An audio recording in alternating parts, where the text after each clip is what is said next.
Have you ever looked at someone who hurt you and thought, why do they seem fine while I'm still healing?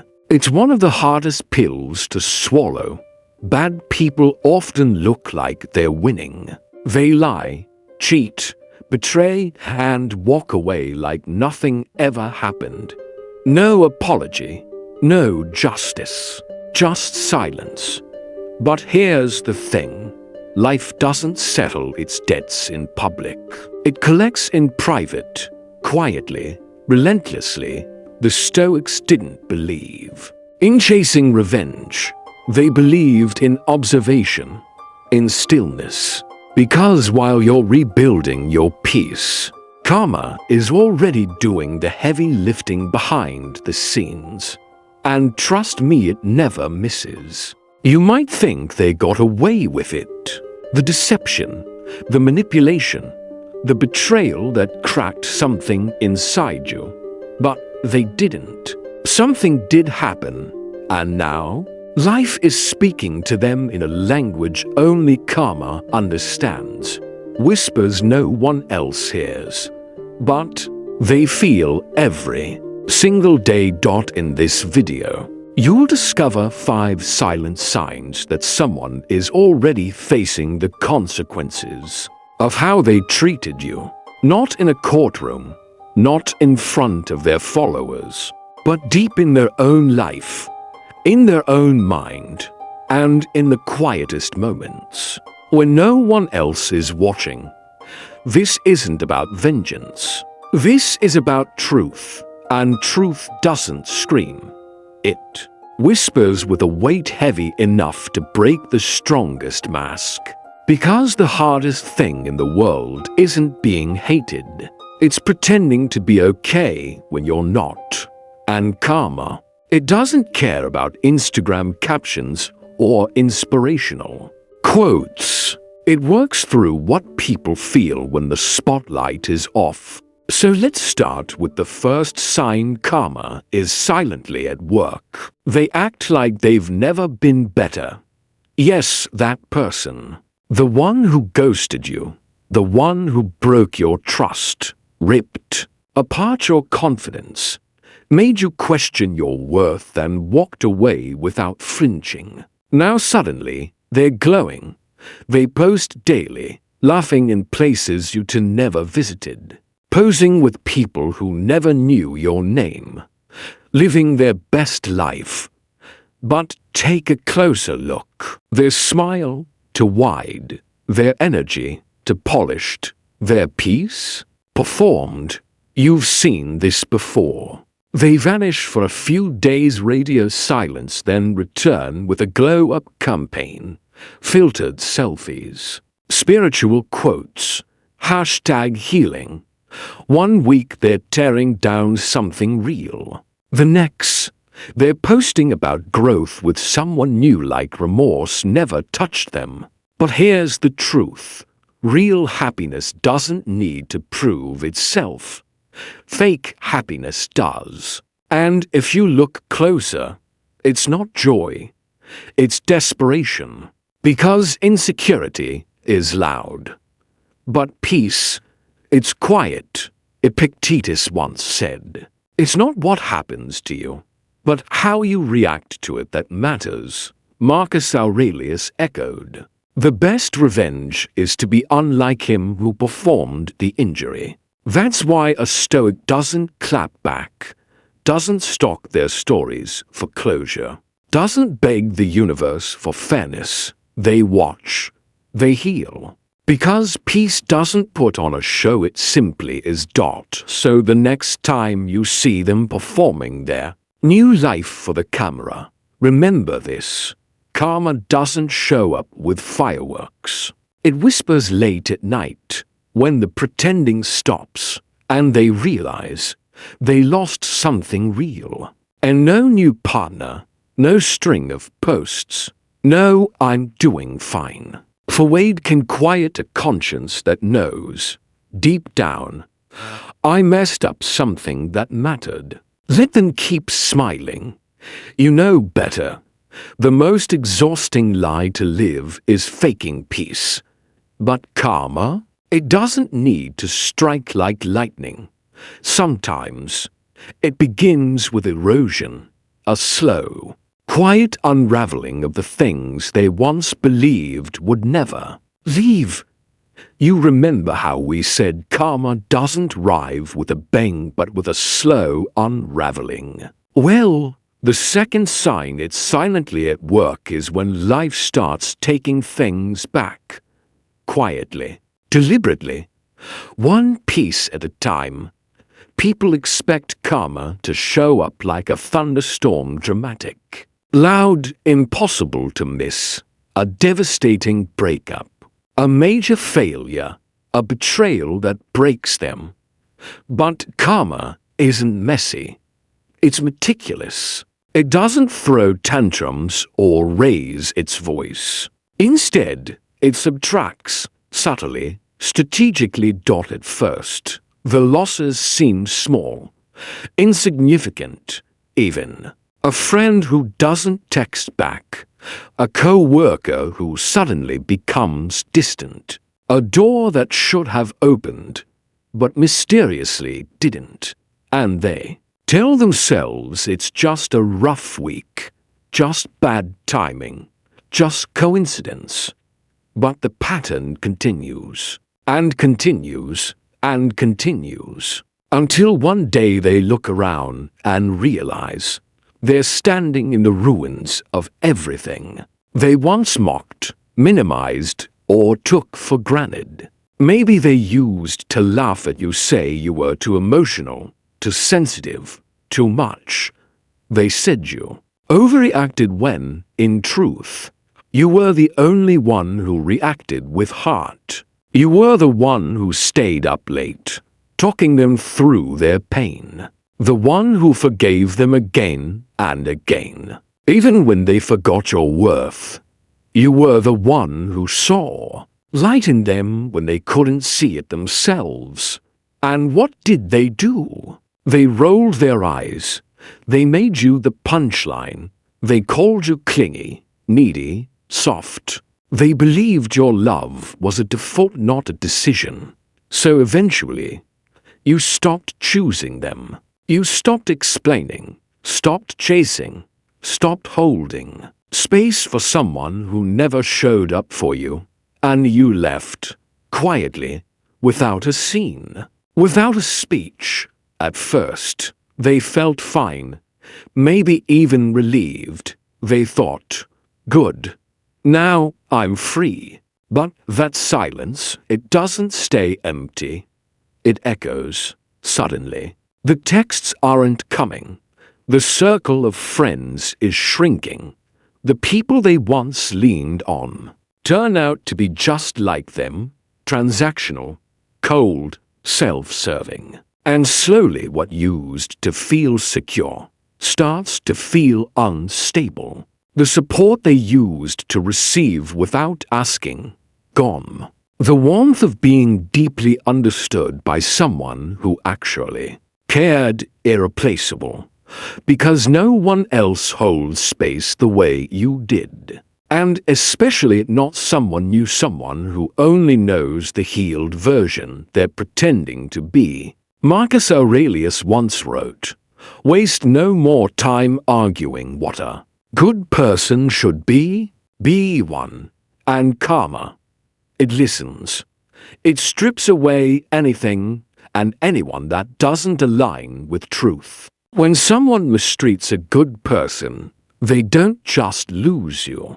They lose the version of themselves that was capable of experiencing peace, patience, forgiveness, and depth. Karma doesn't punish with fire. It punishes with realization. It shows them exactly what they let go of. And then it forces them to live without it. So now, every room feels colder. Every relationship feels thinner. Every win feels emptier. Because deep down they know they had something rare, something solid, and they let it slip through their fingers. Let them lose. Let them learn. Let them live in a world that no longer feels safe. or sacred the way it once did with you.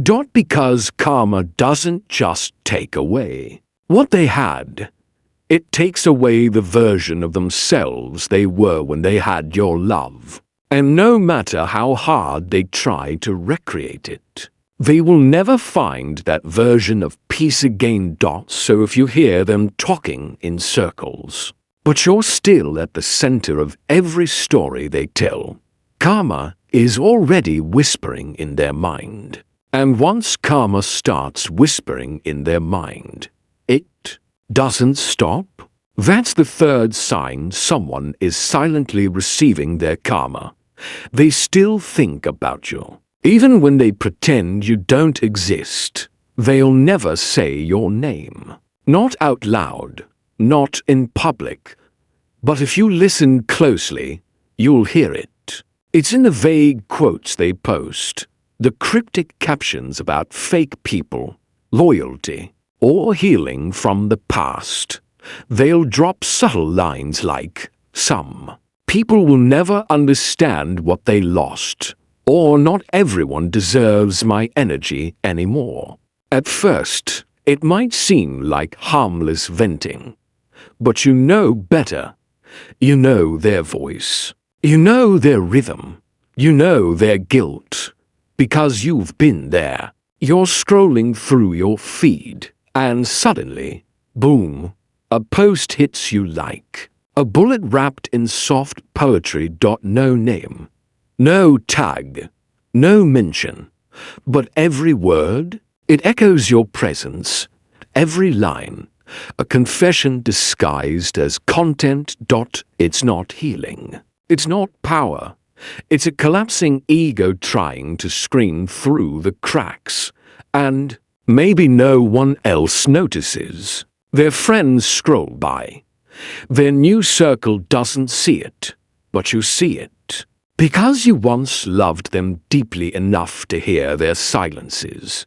And now, those same silences are screaming back at them. Karma doesn't always strike with thunder. Sometimes it punishes with obsession, with thoughts they can't shut off, with memories they thought would fade, but now follow them everywhere. A Stoic doesn't respond.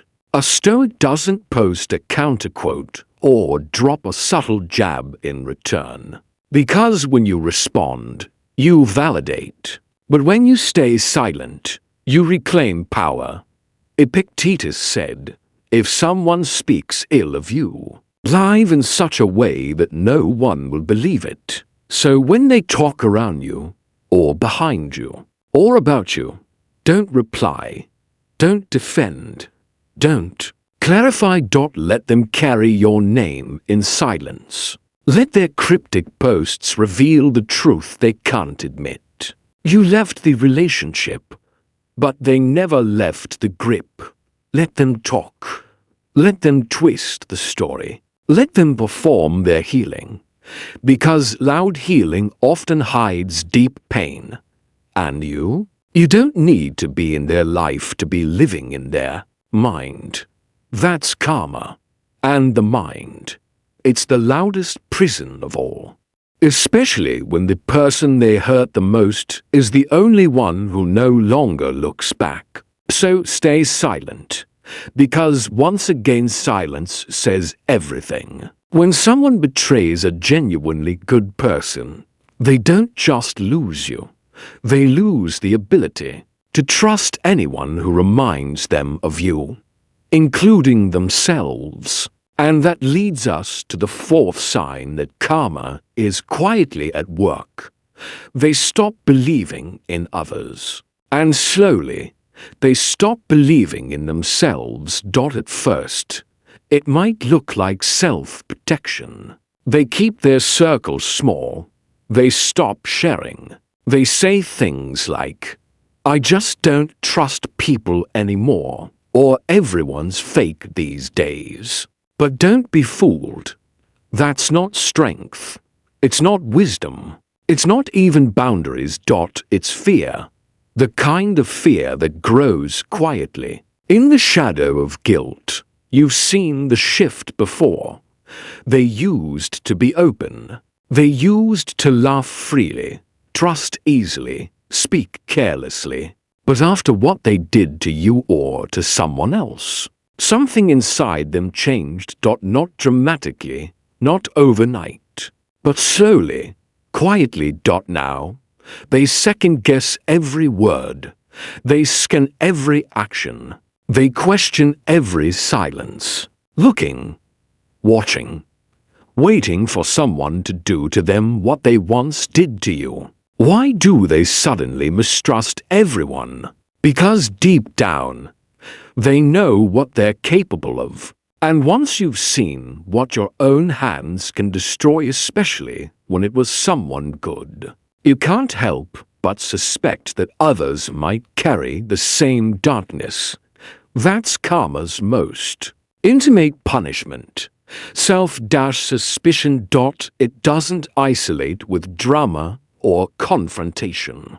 It isolates from within. It erodes your confidence quietly like water beneath the foundation of a house you thought was solid. The voice that once declared, "I'm in control," now whispers, "Maybe I'm the problem." And that one thought, it's enough to shake a lifetime.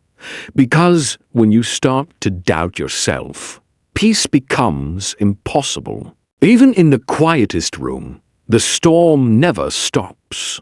Seneca once wrote, "He who does wrong rarely trusts anyone else, because he knows what he is capable of." The Stoics knew this well. They taught that your inner peace is directly tied to your conscience. When your actions betray your values, you don't just lose others, you lose yourself. That's karma, not always a public spectacle, but a silent fracture in your inner world, a restlessness with no clear cause, a tightness in your chest when things seem to calm, a whisper in your mind saying, "You don't deserve this," even when something good finally arrives. They can't enjoy it. They sit in their own silence. They question every kind gesture. They fear every motive, because now they live in the shadow they once cast over others. Karma doesn't just haunt with memories. It steals peace and replaces it with paranoia. And the worst prison, it's not made of walls. It's made of guilt. And in that prison, your conscience is the guard. So if they can't trust anymore, don't feel guilty. Don't go back to prove that not everyone is the same. That was never your job. You were never meant to be their redeemer. You gave them honesty. They gave you betrayal. Now karma is giving them what they earned. Not noise, not drama, but the slow, quiet collapse of self-trust. Karma doesn't scream. It simply holds up a mirror. And that brings us to the fifth and final sign that karma is silently doing its work. Life sends them someone exactly like them. Not just the wrong person. Not just a bad fit, but a walking reflection. A mirror wrapped in charm, smiling like they once smiled, hiding the same damage they once delivered. At first, it feels magical. They think, "This is it, my soulmate." The connection is instant, the chemistry electric. But what they don't realize is that they're not falling in love with someone new. They're falling into a karmic loop, one designed not to show them love, but to show them who they've been. And this time, the power dynamic has flipped. Remember how they made you feel unsure, like nothing you did was ever enough? Like love was a performance, and you were always failing the test. Now it's their turn. They wait for texts that never arrive. They post stories hoping to be noticed, and get silence in return. They chase someone who plays hot and cold, burning them with absence, then flooding them with affection, then withdrawing again while calling them too emotional. They once laughed at your vulnerability. Now, when they open up, they get mocked too. They walked away from your loyalty like it meant nothing. Now they're begging for commitment from someone who always keeps one foot out the door. At first, they rationalize it. They tell themselves, "This person's just complicated, misunderstood, emotionally unavailable." They make excuses, the same way people once made excuses for them. But slowly, almost imperceptibly, a darker thought starts to rise. This is what I did to someone. They don't say it out loud. They may never admit it. But it haunts them. It echoes in the stillness right before they fall asleep. It creeps in after another failed conversation, another cold response from someone they crave. And deep down, they know. This pain isn't random. It's not just bad luck. It's karma, and karma always speaks in the language you once used on others. This is pattern recognition. This is justice served not with fury, but with poetry. Marcus Aurelius said, "The best revenge is to be unlike him who performed the injury." And the universe, it doesn't seek revenge. It seeks balance. It doesn't strike back. It reflects dots, so what does it do? It sends them someone just like them, someone they can't fix, someone they can't manipulate, someone who does to them what they once did to you, not to punish, but to teach, because the lessons we feel are the ones we never forget. They once mocked how deeply you cared. Now they're crying over someone who couldn't care less. They once made your needs feel like a burden.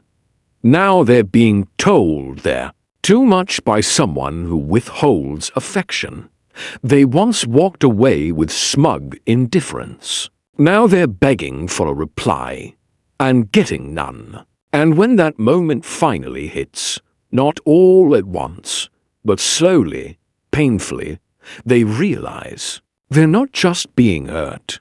They're being mirrored, and the mirror doesn't lie. Let them meet that reflection. Let them feel the confusion. Let them feel the dismissal, the emotional withdrawal, the quiet exile they once subjected you to. Because this time, there's no villain to blame, no narrative to twist, no crazy ex to gaslight. There's only them, faced with a version of themselves in someone else's body. That's not revenge. That's return. Karma doesn't shout. It doesn't humiliate. It simply reflects. So when they ask, "Why is this happening to me?" the answer is simple. You're not being punished. You're being shown. You don't need to clap back. You don't need to prove your side. You don't need to beg the world to see your worth. Karma doesn't need your help. It only needs one thing from you: your silence, your composure, your refusal to descend into the chaos they live in. Because while they're still tangled in their web of lies, pride, and projection, you've already stepped into something stronger, clarity. You see, karma isn't just about what happens to them. It's also about what happens to you. When you finally let go, you stop needing closure. Because peace becomes your closure. You stop needing justice. Because time becomes your witness. You stop needing them to feel your pain. Because life already knows how to deliver that lesson better than you ever could. Your job was never to punish. Your job is to rise, to become so stable, so grounded, so inwardly whole that no one can disturb your peace again, not even the ghost of the person who hurt you. That is the Stoic way. We don't curse our enemies. We don't chase apologies. We don't demand validation. We simply walk forward, quietly, powerfully, with the kind of discipline karma respects. So, if you're watching this and someone hurt you, someone who never apologized, someone who pretended like nothing happened, someone who moved on like you didn't matter, let them. Because while they may look free, they are quietly haunted by the one thing they can't silence, the truth. And here's something you can trust. People who lie to others, they sleep fine. But people who lie to themselves, they don't sleep at all. If this message resonated with you, don't waste your energy chasing the past. Comment below with the one line that hit you hardest. Let others know they're not alone. And if you're walking this path of silence, clarity, and inner strength, subscribe to Stoic Capsule. We don't just talk about healing. We train the mind to lead, not react. We build clarity. We build discipline. We build unshakable peace. So let karma do what karma does. And you keep becoming someone they'll never have access to again. That's not revenge. That's evolution. And growth like that makes noise without ever making a sound.